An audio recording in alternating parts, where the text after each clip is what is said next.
Hello ladies and gentlemen, I am Sir Havoc and welcome back to this episode of World of Tanks. And we have got the perfect game with, let me just check the guy's name again, sorry. It's Dadas35 from Babaclan, an epic player. He is in the Leopard 1, the tier 10 German medium. And the Leopard 1 is a tank that I've been grinding for some time. I really want it. My good friend Mr. Crow, another YouTuber, you should check him out. Is brilliant in this, and look at that really super cool like digital style camo. That is really good. So this is just such an epic game. This is such a treat for you guys, and it don't start off slow, but the damage don't come to him easy early on in the game. But there's some great lessons from this game, so let's see what we can see and we can pick up to help our game. But also just sit back and relax and enjoy this game, guys, because games like this do not happen very often. So here he goes. Now, if you've ever started North spawn and you wondered where to go in a Leopard 1 or a medium, this is where Dadas goes. Now, how he keeps his cool this early in the game is really good, because he has loads of targets there, and just as he hovers over them, they're not there, they move or they get blown up, and it must have been really frustrating for him. Like I know when I'm there and I just see this piece of silhouette, I try to aim it in, it don't quite happen. I don't want to fire because I don't want to give my position away. Here we go with the T62A. He's trying to get that shot. Can he get it? Can he get it? Ooh. See, a lot of people would have gone for the blind fire there, but he opted to keep his camo and try to keep his shots in good.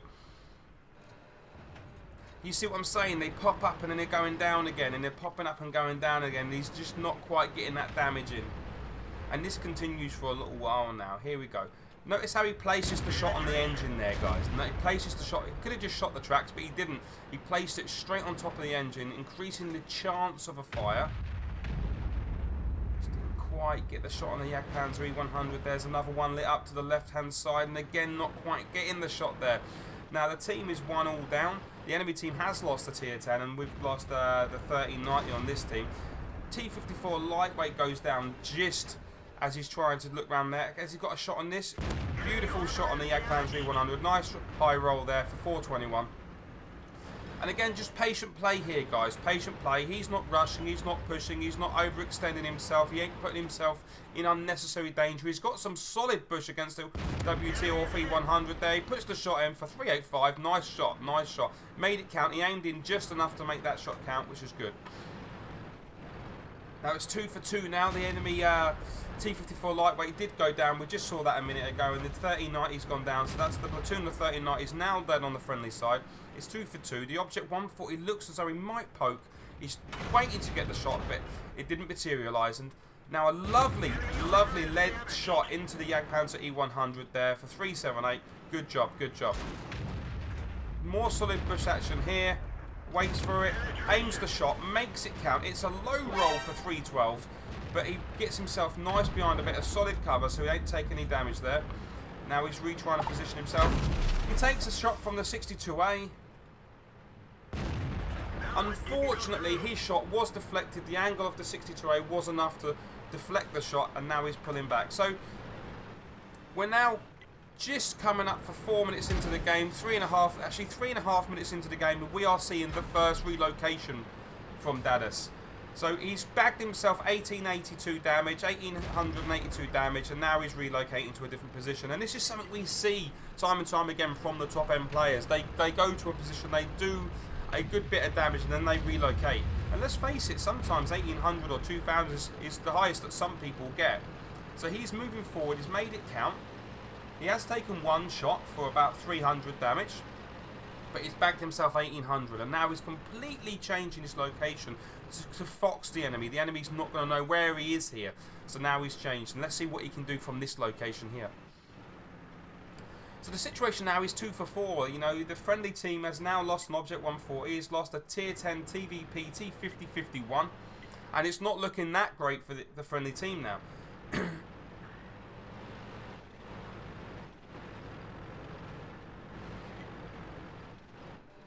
So we're seeing the Jim West, the T54 lightweight. Keep an eye on him. He turns out to be a bit salty later on in the battle. I just saw there was a bit of banter between them there. And there's a steeple in the way between him and the T62A. Can he make that shot count? He just snatches the shot. It didn't go in. But he's not spotted. buildings between him and the Jagdpanzer E100. He's moved to this location, but it just seems for the moment that he's not yielding him some results. He's got to slightly change his position to where the E50M is. Has he got a shot on that one? Has he got a shot? No, that goes down. And this is what I'm saying. A frustrating start of game for him, because where he looks, it seems to be that he sees a bit of red, then it goes, or then it gets blown up. So it's good that he's remaining patient. He isn't charging in. The E50M's going a bit YOLO now. He bounced a shot on the Object 140, and the E50M has died. So if you were the typical sort of person that plays like that E50M, going YOLO and then dying, perhaps not do that in the future. Hits the 62A for 342, a nicely placed shot straight into his side. He had to aim it to make that shot.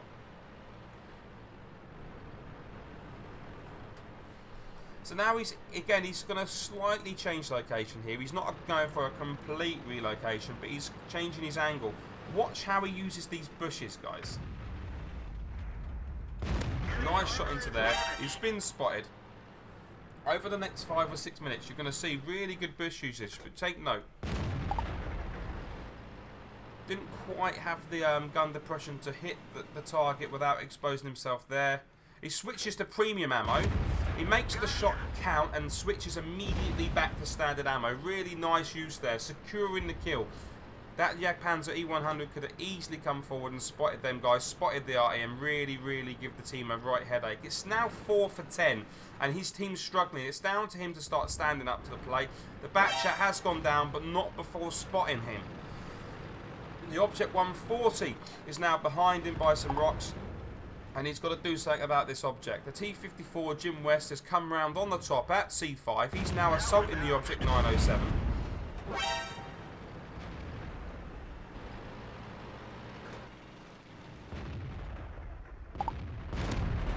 Beautiful shot into the Jagdpanzer E100's lower plate, killing him, and now he's moving forward to Jim West. Jim West is on 11 hit points. He uses auto-aim for the speed-off shot, takes out the T-54 lightweight with a great shot, but now he's being assaulted by an Object 140 and a T-62A. They are on low health. The Object 140 is a one-shot, and the T-62A is a three-shot. He's put the Object 140 out of the game with a well-placed shot, and now he's going in for the T-62A. He is taking fire from the hill as well. And at this point in the game, let's just pause that there for a second. 1, 2, 3, 4, 5, 6, 7. So at the point before he killed the Object 140, it was 8 versus 1. He's killed the Object 140. He is now 7 versus 1. Let's see how he gets on. He's unlocked the auto-aim. He's made the shot count there. Let's see what he can do here. Takes him out with a lovely shot straight to the upper plate. And now he's trying to get back into a bit of cover and resume his camo. He's going down this little divot here, but watch, he's waiting for his spot to drop and then he's moving back again. He's trying to fox the enemy there. It's now 6 versus 1. He's 4,000 damage in at the moment. He's done a tremendous job. He had a shot then. He opted not to take it. I think he knows there's other tanks up the top there and he don't just want to be sniped. He is a one-shot for every single tank in the game now. He's got a bit of bush cover here. Still not quite happy with the shot he's got there. So rather than just fluffing that shot into him, he's decided not to take it, and that's the best thing to do. Move round to the side. He's now got the side of the Jagdpanzer E100. Lovely shot into his flank. And the Jagdpanzer E100 is now a one-shot for him. He switched to premium ammo, and you know what? I don't blame him. This is a carry situation here. So if you need to use premium, I would recommend it, especially against some of these heavily armoured tanks that he is fighting against, the Jagdpanzer and the T110E3. He's aiming the shot in, hits the flat off the front of the Jagdpanzer E100 with the heat shell and takes him out of the game. Switched immediately back to standard ammo, and now again he's keeping himself on the move because he has, after all, got 3 artillery pieces firing down on him: a tier 10, a tier 9, and a tier 7. Constant battery and artillery barrages onto him. The cap is now lit up, so he's now going to move in for the cap. He did swap round to heat to take on the cap. He hits the gun of the Waffle Tractor E100, and of course he's not going to do any damage hitting the gun there from that angle. So he has moved over to his heat shell. He doesn't know what tank is on the cap, but you would presume it is the E3. He's now poking again, see if he can get a spot. He's not committing too much for him. He's knocked over a tree, and he needs to be a bit careful of that, because if the RT sees that, that can give him a bead on him, and they could just hit him with a lucky shot. Splash damage from the tier 10 would take him out now. The Waffle Tractor's peered over the hill again, but because the Waffle Tractor has dropped back, now he knows he can pull forwards and change location without being spotted. He's got 42 seconds left, and he needs to make the decap now. He's got standard ammo. He's spotted the E3 on 127 damage. Luckily for him, he's facing the wrong way, and he puts a shot well placed straight into the rear of the side of the E3, taking him out. It's 4 versus 1. A Waffle Tractor off E100 and 3 artillery pieces versus the Leopard 1. And if he can play this smart, he knows he's got the win. The Waffle Tractor is a one-shot for him. The Bat Chat 25T on his friendly side has just said perfect game, Leo, and you know what, I agree with him. This has been a wonderful game, and you know, when you're in these like 1 versus 5, 1 versus 6, or even 1 versus 3 or 4 situations, it really is a game of chess, and it's a game of patience, and it's about keeping the enemy guessing, and it can better be done if you're in a fast maneuverable tank. And never guess what, that's what Dadas is in. He's in the Leopard 1. It is the light tank of the tier 10s. It isn't a light tank, it's a medium tank, but if the tier 10s had a light tank, this would be it. And it's fast, it's agile, it's got a lovely cannon for sniping, and let's see how he takes on this now. I mean, the cap has relit, forcing him straight back again. I think he was planning on going and taking out the artillery. I think he was going to go back to the base, take out the 3 artillery, and then have his wicked way with the Waffle Tractor. But now he's forced to go back to his base because one of them's gone onto the cap.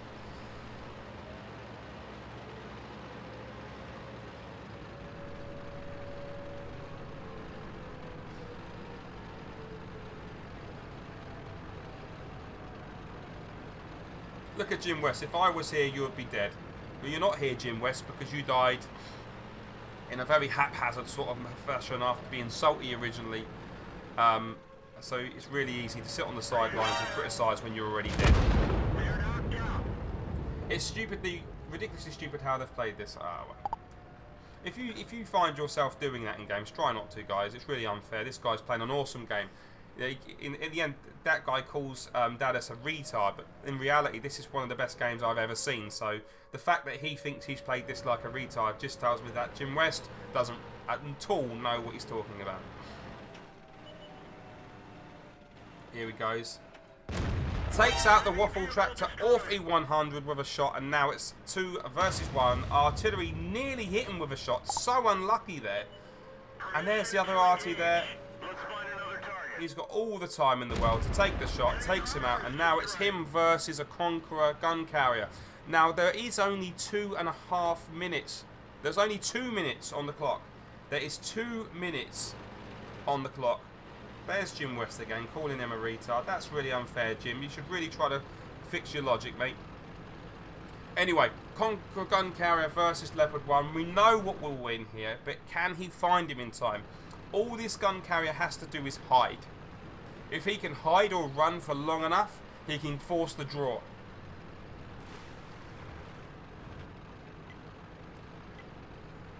He's not been spotted so far in the game. The time is ticking now, 1 minute and 20 seconds. And I know that I've been in this situation before where you're chasing down one player and you're just thinking, oh God, can I get him in time? The Conqueror gun carrier is actually a good player. He's a 1342 WN8 player.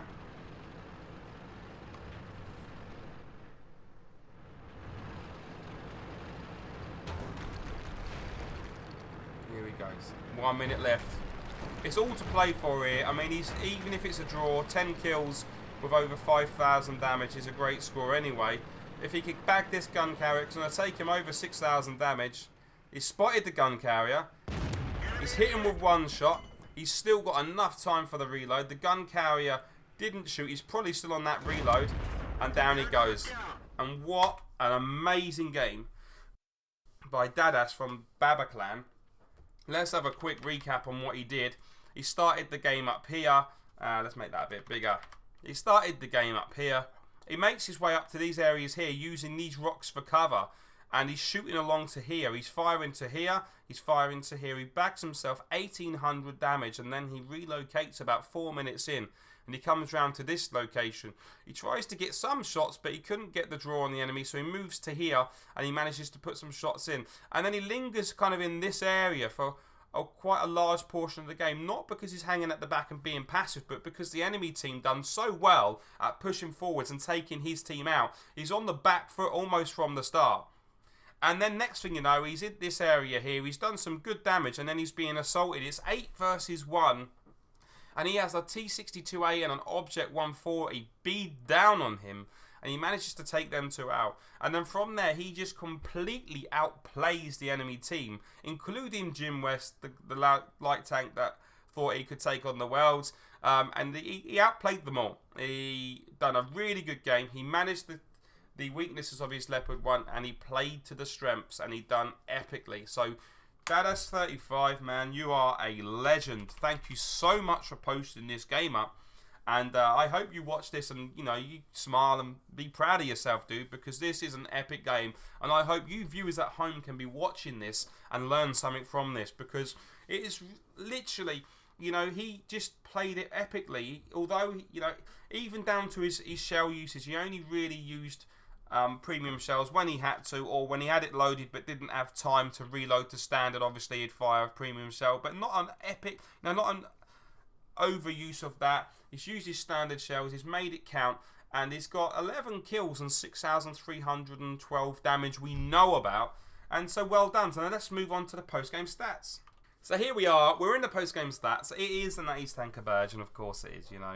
What else we've got is Spotter, Fire for Effect, you know, them standard ones you normally get. But then we've got a Pescushis, that's the award for killing like 3 enemy artilleries in one battle. Kolobanovs, standing alone against 5 or more enemy tanks. Well, this was 8, so that's, you know, almost 2 Kolobanovs. Paul's medal for getting 10 or more kills. A defender medal, a tanker sniper medal, a high caliber and a top gun, of course. So we have got 6,309 damage for 11 kills, bagging him 1,428 base XP. Now that's a really good game here. We fired 28 shots. He only actually missed 2 shots. He hit 26, and off them 26, he penetrated 22. That was a really, really, really nice show. Of the 6,300 damage he got, 2,371 was achieved at a distance of over 300 meters. He received 5 shots, and of course all 5 penetrated because the Leopard 1 doesn't have any armor to speak of. He's damaged 13 vehicles and destroyed 11. He also got 1,045 damage upon detecting. That's really cool. Now for the detailed report. Bagged himself a cool amount of 87,286. Of course, he had to use some premium shells, so that is definitely going to affect his profit margin. So whilst he did make profit, it was only 7,296. But on the whole, Dadas 35, what a wicked game, man. You bring credit to your clan.